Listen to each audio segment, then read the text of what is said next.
Eddie, good morning. Firstly, can we check on Joe Linton? How's he? Joe, yeah, he had a knock to the side of his knee, which was quite an unusual one because we thought it was a knock and hopefully he could run it off. Now, Joe is a type of lad that is very, very mentally strong and can play with lots of different things in my time here.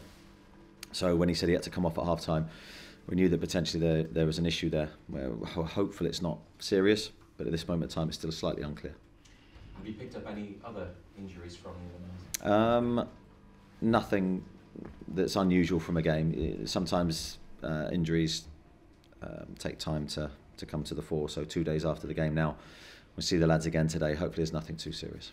And is Alan Saint-Maximin making the right sort of progress in the hope that he could play again before the World Cup?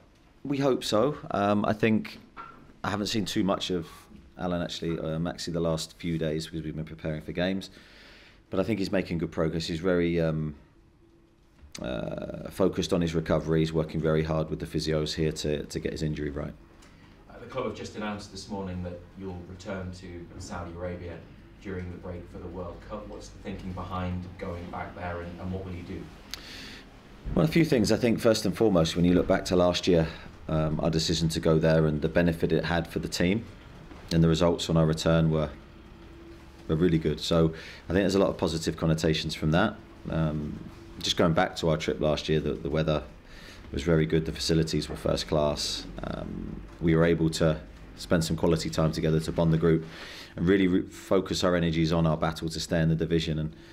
And the team spirit off the back of that trip was very, very good. And obviously we have that positive experience to fall back on, and I think it's helped our decision this time. You'll play a game over there, one game or two? Currently one, I think. Okay. Yeah. I wanted to ask you about Sean Longstaff, who has played in every game that you've had this season. I think started the last 4 in the league, and there is competition for central midfield, but he's got the shirt at the moment. How much do you think his game has come on in the last 12 months working with you and your staff? Really pleased with Sean. I think when we came in, I immediately hit with, again, another lovely lad, really good character. Newcastle through and through, loves the club, wanted the club to do really well, and obviously he had his own individual aims and ambitions to nail down a starting spot in the team and really contribute. And I've loved working with him, really enjoyed our relationship. For me, he's improved a lot of aspects of his game. We've worked hard in different bits, in and out of possession. I really love him athletically. I think he gets around the pitch brilliantly, up and down. Again, you can see the work, and the ground that he covers every week is incredible distances. But he's also got a creative eye around the box, and he's been integral to some really good play on that right-hand side of the pitch. So do you think then that maybe the attributes he has means that he's better suited to playing slightly further forwards, because we have seen him in a deeper midfield role before? Yeah, I think possibly. I think you see when he plays slightly further forward, I think you see the athletic side of his game maybe more than when he plays slightly deeper, and he has to be maybe a little bit cuter about his decisions in terms of when he releases and when he holds. But I do like him deeper as well because he's got a really good passing range, and I think you can see that. He's played some really, really good attacking passes for us, whether that's short, breaking lines passes or longer. So he's got a lot of good qualities to his game, and it's just about developing that continually now for us and for him to try and get him to hit his very best levels. And finally, you've not had too many heavy defeats as Newcastle manager, but the game at Spurs away last season, even though you took the lead, ended up being one of those. Did you learn a lot from that match about the way to go into a game against a team like Spurs, even though it's a different season and a few months on? Yeah, thinking back to that game, that was a really tough game for us, tough second half, because I thought the first half we did really well. I think we took a lot from the game. Yeah, I remember it very well. I remember a lot of the lessons that we took, and I think from every defeat, especially a big one like that, I think if you don't take things into the future that you can learn from, then it's a wasted experience. So as much as it was painful at the time, I actually think it helped us for the run-in and for the remaining games that we had, and played its part in helping us stay in the division. Thank you. Thanks, Rudy. Eddie, Steven Gerrard sacked last night. I asked him, Villa, what's your reaction to that as a fellow Premier League manager? Yeah, very, very disappointed for Steve. I think he's a very, very good manager, and I just think it just goes to show the short-term nature of everyone's thinking, reactions. I think it's we're in a very difficult job, very volatile job at times, and a lot of short-term opinions and reactions, and I've got no doubt on his quality, and I'm sure he'll be back very soon. And I was thinking of him last night because that could be any of us at any stage, and I always feel for a manager that loses his job. How difficult is it for you guys now in these positions when you know that just round the corner things can change very, very quickly? I think I looked last week for the Wolves vacancy, and it feels like there was very few names, managers available who could take that role. It feels like there's such a short shelf life for a lot of managers these days. How difficult is that for you guys going into a job, especially I suppose when you're moving away to a different place and taking on a whole new challenge? Well, I think you're aware when you go into the job of the volatile nature that it can be, and I think you go very much eyes open. I think it keeps you very grounded, very level-headed in good moments and bad moments, because you know that it can change so quickly, and I think that's one of the things that makes the job so exciting, so rewarding. But also, I think you always have it at the back of your head, what could happen. So for me, it motivates me. It motivates me to try and do the best job that I can every single day, to stay managing this brilliant club. Thank you. Eddie, we've seen a free-scoring Newcastle in recent weeks. Wednesday night was slightly different. How pleased were you with the game management aspect of your side, especially in the second half? Yeah, I think Wednesday really, really impressed me. Not because of, as you say, the free-flowing football or the our play in possession, but just our general attitude and general performance defensively as a team in that second half. I thought was at the very highest level. To keep a team as good as Everton with the individual players that they have to one shot in the game speaks volumes, I think, for that. Not so much necessarily the game management, although I sort of do get your question, but just the general shape, our attitude to defending our goal, our willingness to recover and get behind the ball was at a very high level. You talk about the attitude. There was that flashpoint in the second half when quite a few of the players rushed in. I suppose it's going to sound a bit weird, but how pleased were you as a manager to see that kind of aggression, that ruthlessness, that unity, I suppose, in the team to stick up for one another? Yeah, I think the unity is the key word. I think I always say to the players that you have to really stand up for each other on the pitch. We have to be like a family on the pitch, and you have to be there for one another in loads of different ways, whether that's protecting, supporting. I think in that moment it was sort of a protecting feeling, while also keeping our discipline and keeping control, because in those moments it's very easy to lose that. And as a group, I always urge them that you've got to stay very emotionally level, while also having each other's backs. I think that's hugely important. The change in a year has been startling. I think it's been well documented. Newcastle obviously were in a relegation fight last year, now 6th. How difficult or how easy has it been to turn around this side and their mentality over the last year or so? Well, nothing's easy, and nothing comes easy in this game. The levels and the margins between success and failure are so small. I say that all the time, and I genuinely mean it, whether we're losing or whether we're winning. So when we're in a good moment, I think it's acknowledging what has got us to this point, and it's loads, again, I am repeating myself, but it's loads of little things that you have to do well to try and stay ahead of the margins. And at the moment we're doing that. We can't get complacent with it. We can't get loose with it. We have to respect it and understand it and be very consistent with our work. And that's what we're trying to be at this moment in time. I know we've spoken a lot about him in certainly recent weeks, pretty much all the way through the start of this season, but Miggy Almiron's now scored more than the likes of Mohamed Salah, Cristiano Ronaldo, Heung-min Son now in the Premier League. How does he maintain this form? I think by not overly thinking too much. I think just enjoying his football, which clearly he does and is. I wouldn't say overanalyzing himself or just being free. I think Miggy's best when he's playing to his strengths, which is all action, all energy, covering every blade of grass. And I think really good things have happened off the back of him for that. he's ended up scoring some spectacular goals. I don't necessarily expect him to do that every week. I was just as happy with his tap-in against Fulham than I was with the outstanding goals he scored from distance, because I think for me they're much easier to replicate. So he's got good balance to his game at the moment, and I just urge him to keep enjoying his football. I apologise, I don't want to dwell too much on the heavy defeat at Spurs last season, but one question and one final question. How much different is this team to what we saw then, now? I don't think the team's characteristics are necessarily that different. I think maybe I'd love to think a bit more confidence and belief within us that we can go to any ground in the Premier League and give a good account of ourselves. We respect Tottenham. Look, we know how good they are, their manager is, their squad is. But we've just come off the back of a very good result at Old Trafford, and we go there with the same belief inside of us that we can get another positive result. Thanks, Eddie. Morning, Eddie. Hi. After the Everton game, Callum Wilson said there's an aura about the team. Do you agree with that? Do you think there is this kind of special feeling at the moment, bearing in mind the results? I think there's definitely a special feeling, yeah. Whether that's an aura, I don't know. But there's definitely a special feeling internally.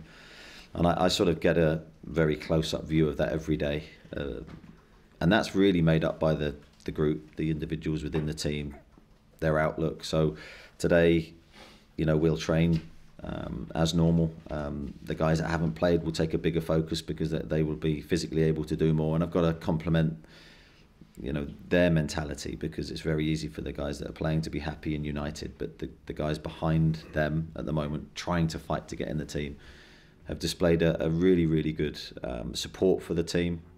They've created a really good atmosphere for the team, and they're hugely important to our success. You mentioned those guys who haven't been playing, but with so many games in a short period of time, are we likely to see some of them at the weekend? Possibly, yeah. My team isn't chosen yet in my head. I think I want to let the Everton game come out of our system, and then see how people feel and have discussions, and obviously look at the game from a tactical viewpoint and see how we try and attack the Tottenham game. But it's good to have a good squad to pick from, some very good players. Yeah, and we'll try and pick the right ones. Is there a sense of enjoying the moment, enjoying 5-1, 4-1 wins, grinding out a 1-0 result, but keeping feet on the ground as well? I always urge the players and my staff to enjoy the wins, because you never know when the next one's coming, because the strength of the Premier League, the competitive nature of the Premier League, you have to enjoy that moment when you succeed. Very much his feet on the ground as well, because in order to win the next game, you've got to be very conscientious with your work and get the details right, as I mentioned earlier, and that only comes from being in a really good place mentally. So it's sort of a combination of both, really. You've got to enjoy it, but then you've got to be prepared to work hard for the next one. Thank you. Chris? Pleasure. Eddie, just followed up on the stuff earlier about the managers and how precarious positions could be. Some managers just rent flats, for example, because they know it's going to be fairly short-lived. Did that sort of come into your thinking? Because I know you have brought your family up to live with you up here in the northeast. That must have come into your thinking, surely. Of course, yeah. You try and assess the whole picture, but I think for me, I'm very much a person that I want to commit to something fully, and I think that's the best way for success.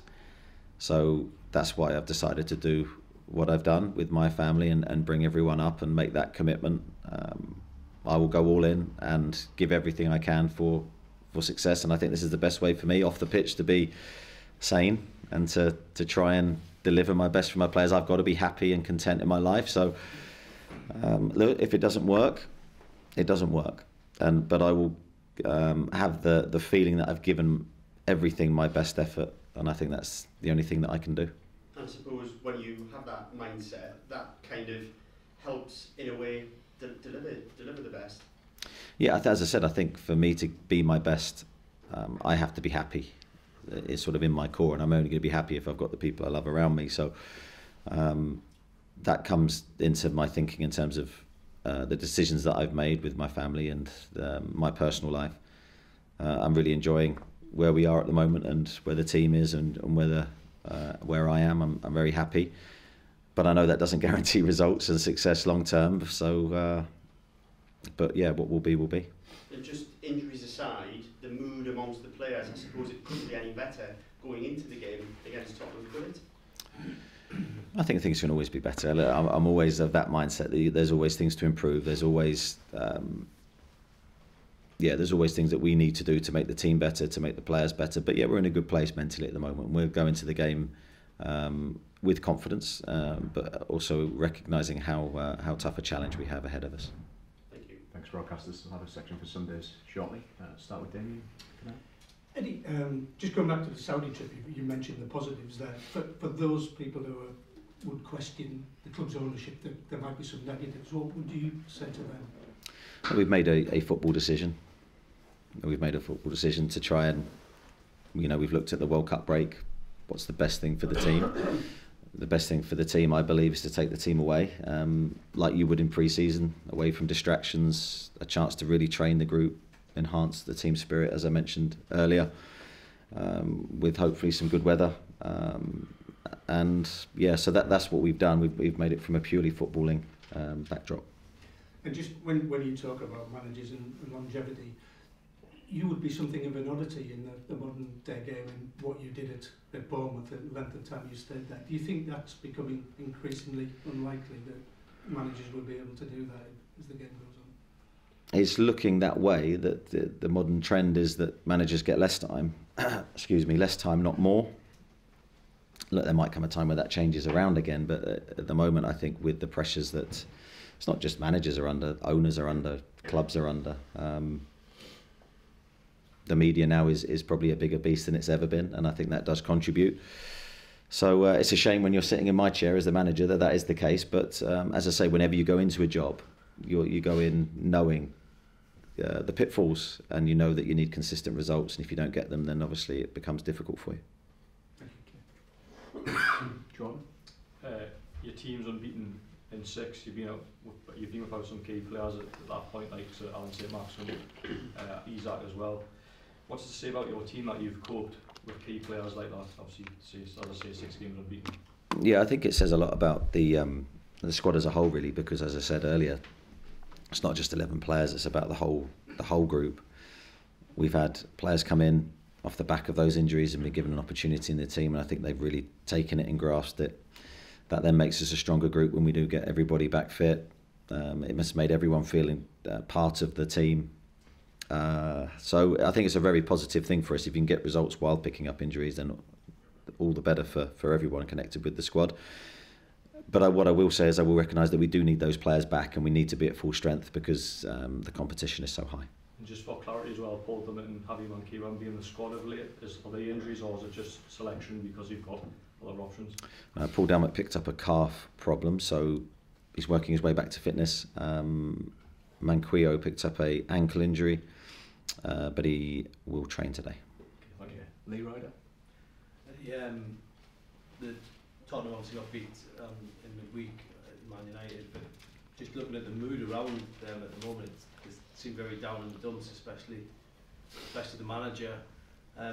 Do you look to sort of capitalise on that sort of gloomy feeling around them at the moment, because you're on the complete opposite of it? Well, I think every game you start afresh. We go there with confidence off the back of a good result.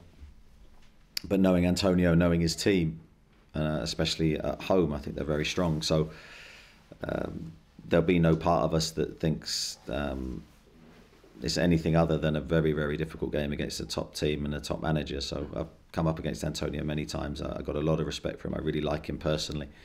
And just look at the job he's done at every club he's been at. I think he's got incredible desire and will to win. So we don't underestimate what we're going into.